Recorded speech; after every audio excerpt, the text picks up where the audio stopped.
ओम नमः आदिशक्ति माताय नमः। दर्शक भाई बहन बंधु एवं माताओं, आज चर्चा का विषय वस्तु है शनि ग्रह।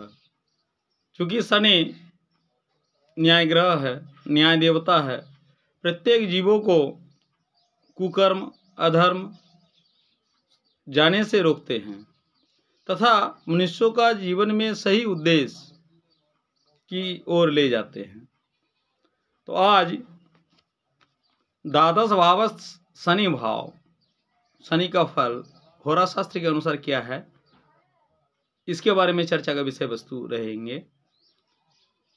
तो जब जातक यानी जन्म लेने वाले जन्म समय लग्न में शनि हो तो जातक मंद गति, मद से पीड़ित, नीच प्रकृति, अल्प केश वाले, दुर्बल शरीर होता है। यदि शनि अपने शत्रु की राशि में हो तो थोड़े मित्र अर्थात अधिक शत्रु वाला होता है।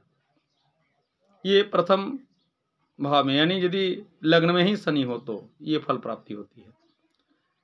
लेकिन अगर वो द्वितीय भाव में रहे यानी लग्न के दूसरा भाव में शनि रहे तो द्वितीय भाव में शनि हो तो वो मनुष्य सहनशील, धनवान, चंचल, नेत्र, शीघ्रगामी तथा चोरी करने में तत्पर रहता है।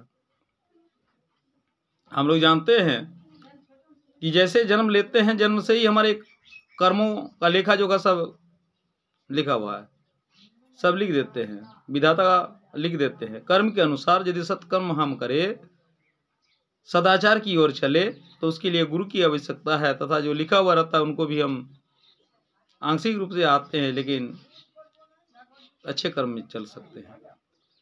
अभाव है तृतीय भाव में, यदि लग्नेश का यानी लग्न का तृतीय में शनि रहे वो तो सहोदर भाई से हीन, उत्तम, राजा के समान तथा पुत्र स्त्री सुख से युक्त होता है।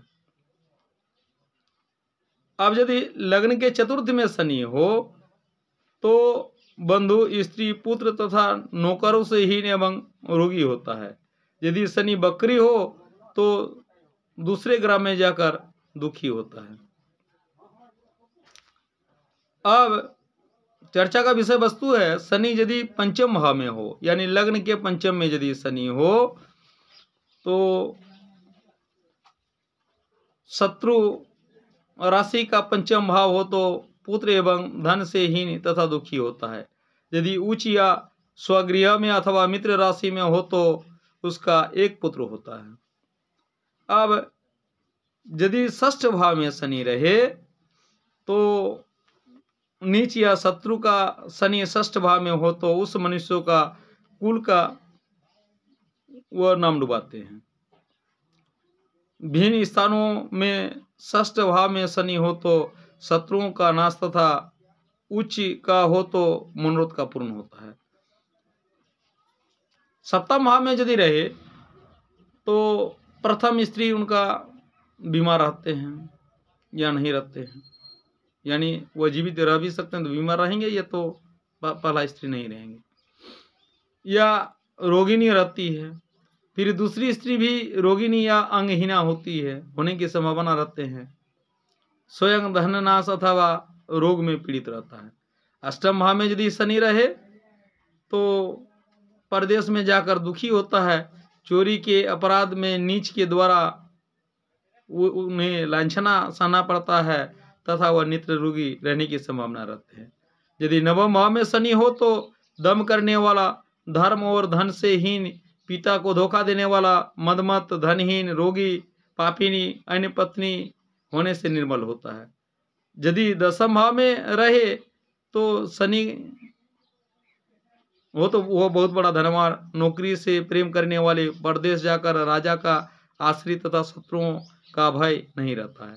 यदि एकादश भाव में रहे तो शनि हो तो धनवान, विवेकी, बहुत भोगी, शीतप्रिय, प्रसन्न, सुशील और बाल्यावस्था में रोगी होते हैं। और यदि शनि का द्वादश भाव में वो शनि रहे यानी लग्न के द्वादश में शनि रहे तो जातक पंचों का सरदार, रोगी, दुर्बल देह, दुखी, जांग में रोग, क्रूर बुद्धि और पंछियों को मारने वाले होते हैं। तो दर्शक भाई बहन बंधु, शनि जितना क्रूर है उतना प्रसन्न होने पर सब कुछ देते हैं।